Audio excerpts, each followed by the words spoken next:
Lucas Martinez checked the address on his phone one more time. The small sandwich shop on 5th Street. Ambient lighting spilling onto the sidewalk, small tables visible through the windows. This was it. His best friend Chris had set this up. A blind date with someone named Catherine. Chris had been oddly insistent, which should have been Lucas's first warning sign. "Just trust me," Chris had said. "She's amazing. Give it a chance." At 31, Lucas had been on enough blind dates to know they rarely worked out.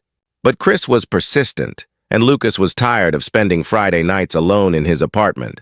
So here he was. He spotted her immediately when he walked in. A woman in her early 30s sat at a corner table, her blonde hair falling in soft waves past her shoulders. She wore a cream-colored blazer over an elegant dress, pearl earrings catching the light. She was beautiful in a way that made Lucas's breath catch. And she was in a wheelchair. Lucas felt his step falter. Not because of the wheelchair itself, but because Chris hadn't mentioned it. Which meant Chris was testing him, waiting to see if Lucas was the kind of person who'd make excuses and leave. Catherine watched him approach, and Lucas saw something in her blue eyes. Resignation, maybe, like she was already bracing for disappointment. Lucas made a decision in that moment. He smiled and walked to the table. "Catherine?" he asked. "That's me," she replied. Her voice was steady, professional, but Lucas heard the wariness underneath. "You must be Lucas." "Guilty," he said, sitting down across from her. "Sorry I'm a few minutes late. I got lost trying to find parking." A small smile touched her lips. "This neighborhood is terrible for parking. I usually have my driver drop me off. They ordered sandwiches and iced tea." The first few minutes were standard first date conversation. "Where are you from? What do you do? How do you know Chris?" "I run a tech startup," Catherine said. "We develop accessibility software for people with disabilities, making the digital world navigable for everyone, regardless of physical limitations." "That's impressive," Lucas said, and meant it. "What got you into that field?" Catherine's expression shifted, becoming more guarded. "Personal experience. I was in a car accident 4 years ago. Spinal injury. I spent 6 months learning to navigate a world that wasn't built for people like me. I decided to change that." "That's not just impressive, that's inspiring," Lucas said. Catherine studied his face, clearly looking for pity or false enthusiasm. Lucas kept his expression genuine, open. "You're handling this well," she said finally. "Handling what?" "The wheelchair. Most guys make an excuse and leave within 5 minutes. Or they stay but spend the whole time being awkwardly over-helpful, treating me like I'm made of glass." Lucas took a bite of his sandwich, considering his words. "Can I be honest?" "Please." Chris didn't tell me about the wheelchair. I think he was testing me, seeing if I'm a decent human being or a jerk. But here's the thing. I walked in here, saw a beautiful woman with intelligent eyes and an air of confidence that's honestly a little intimidating, and thought, I hope I don't mess this up. The wheelchair is just a chair. It's not who you are. Catherine's eyes widened slightly. That's probably the best response I've ever gotten. What's the worst? Lucas asked. A guy who patted my head and said, "You're so brave," like I was a golden retriever. Another who spent 20 minutes explaining how he'd take care of me if we dated, as if I needed taking care of. One guy literally ran away without saying a word. People are idiots, Lucas said flatly. Catherine laughed, a real laugh that lit up her whole face. They really are. They talked for 2 hours. Catherine told him about building her company from the ground up, about the challenges of being a CEO who happened to be disabled, about how people often underestimated her, talked over her in meetings, assumed she needed help with everything. "I'm perfectly capable," she said. "I drive a modified car. I have an accessible apartment. I run a successful business. But people see the wheelchair first and make assumptions."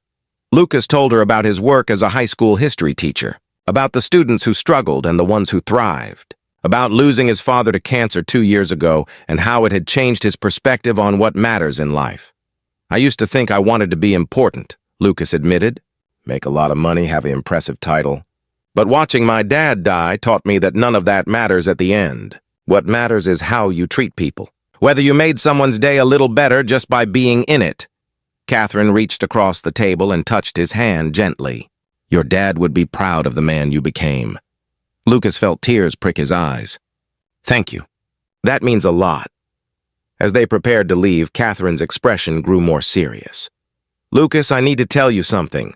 I had 3 other dates this week, all arranged by well-meaning friends who think I need to get out more. All 3 guys left within minutes of seeing the wheelchair. You're the first person who stayed, who talked to me like I'm just a person. Do you know how rare that is?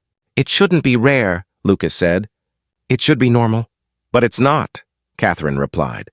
So thank you for seeing me, for seeing past the chair to the person sitting in it.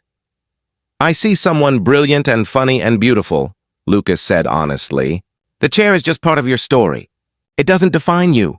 They exchanged numbers. Lucas walked Catherine to her modified van, which she drove herself with hand controls. He didn't offer unnecessary help. Didn't hover. Just stood nearby in case she needed something, but respecting her independence. Can I see you again? Lucas asked. Catherine's smile was radiant. I'd like that. I'd like that very much. Their second date was at an art museum. Lucas had chosen carefully, making sure it was fully accessible. Catherine noticed and appreciated it, but didn't make a big deal of it. They stood in front of a painting of a stormy sea, discussing whether the artist meant it to represent chaos or cleansing. Maybe both, Catherine suggested. Maybe sometimes destruction is necessary for new growth. Like your accident? Lucas asked carefully. Catherine considered the question. I spent 2 years being angry, raging against what I'd lost.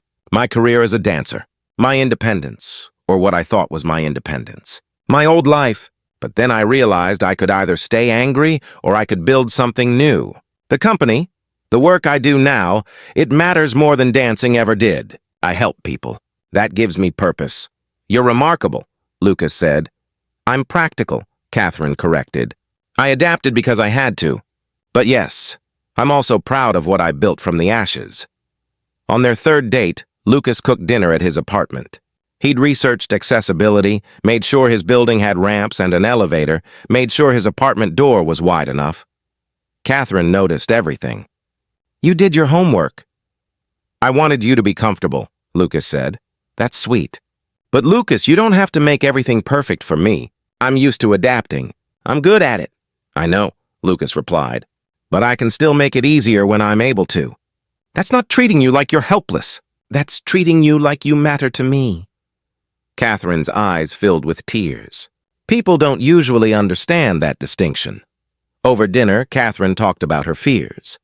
About dating, about vulnerability, about wondering if anyone would ever see her as desirable rather than as a charity case or an inspiration.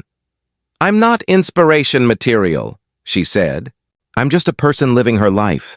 I get frustrated and tired. I have bad days where everything feels impossible. I'm not brave or special. I'm just doing what anyone would do in my situation. That's what makes you remarkable, Lucas said gently. Not that you're disabled and successful in spite of it, but that you're honest about the struggle, that you kept going when it would have been easier to give up, that you built something meaningful from something terrible. Why do you see me so clearly? Catherine asked, her voice breaking. Why aren't you scared off by all of this? Lucas moved closer, kneeling so he was at eye level with her. Because I see a woman who's fought battles I can't imagine and came out stronger. Because you make me laugh. Because you challenge me to think differently. Because when I'm with you, I'm the best version of myself. The wheelchair is the least interesting thing about you. Catherine kissed him then, her hands cupping his face, and Lucas understood that this was trust. This was vulnerability. This was a woman who'd been hurt and dismissed, choosing to open her heart anyway. 6 months later, Lucas stood in Catherine's office at her company. The space was modern, accessible, with large windows overlooking the city. Photos lined one wall. Catherine with her team. Catherine receiving an award for innovation. Catherine speaking at a conference, and in the center, a photo of the two of them at a beach. Catherine in her wheelchair in the sand, both of them laughing at something off camera.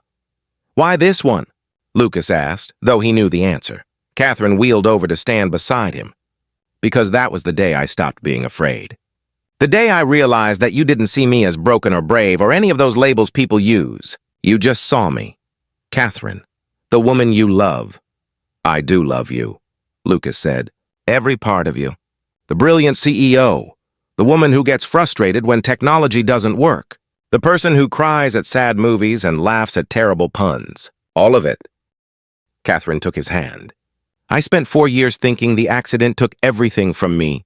My old life, my old dreams, my chance at love. I was wrong. It took some things, yes, but it also gave me clarity about what matters. And then it gave me you. The accident didn't give me to you, Lucas said. You gave yourself permission to be open to possibility. That took courage. That evening, Lucas met Catherine's family for the first time.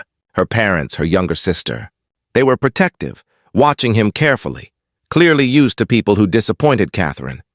Over dinner, her father asked directly, "What are your intentions with my daughter?" Lucas didn't hesitate.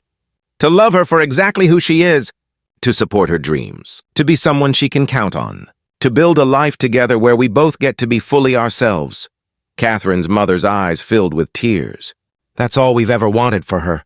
Someone who sees our brilliant, stubborn, remarkable daughter instead of just the wheelchair. I see her, Lucas said simply. How could I not? Later, Catherine's sister pulled him aside. She's been hurt a lot. Guys who fetishize her disability or guys who run away from it. Guys who want to fix her or save her. You're the first one who just wants to love her. She doesn't need fixing or saving, Lucas replied. She's already whole. She just needed someone to recognize that. A year after their first date, Lucas and Catherine returned to the sandwich shop where they'd met. They sat at the same table, ordered the same sandwiches. Do you remember what you said to me that first night? Catherine asked. After I thanked you for seeing me? I said the wheelchair was just a chair, that it wasn't who you are. You changed my life with those words, Catherine said. Not because they were profound or original, but because you meant them, because you followed through, because every day since then you've treated me like a person, not a disability.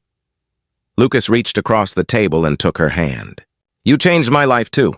You taught me that strength isn't about never falling down. It's about getting back up. You taught me that love isn't about finding someone perfect. It's about finding someone real and choosing them every day. So we both got lucky, Catherine said, smiling. The luckiest, Lucas agreed. They'd learned that love isn't about grand gestures or perfect circumstances. It's about seeing someone fully, wheelchair and all, brilliant career and bad days and everything in between, and choosing to stay. It's about recognizing that disabilities are part of someone's story, but not the whole story. It's about looking past what society says is broken and seeing what's beautiful. Catherine had spent 4 years believing the accident had taken her chance at love. Lucas had spent years believing he'd never find someone who challenged and inspired him. They'd both been wrong. The blind date had gone exactly right, because Lucas had made the choice that should be simple, but too often isn't. He'd chosen to see Catherine as a person first, and in that seeing, in that simple act of basic human decency, he'd found love. And Catherine had found something she'd thought was lost forever. Someone who looked at her and saw not a wheelchair, not a disability, not an inspiration or a tragedy, but simply a woman worth loving, worth staying for, worth building a life with. Sometimes the greatest love stories aren't about dramatic rescues or fairy tale endings. They're about someone choosing to sit down, stay, and really see you, all of you, and finding that what they see is exactly what they've been searching for. If this story touched your heart, please like and share it with someone who believes in seeing people fully and loving them completely. Subscribe for more stories about finding love beyond labels and choosing to see the person, not the circumstances. Comment below about a time when someone saw past your challenges to your humanity, or when you chose to see someone else's worth beyond surface judgments. Your story could change someone's perspective and open their heart.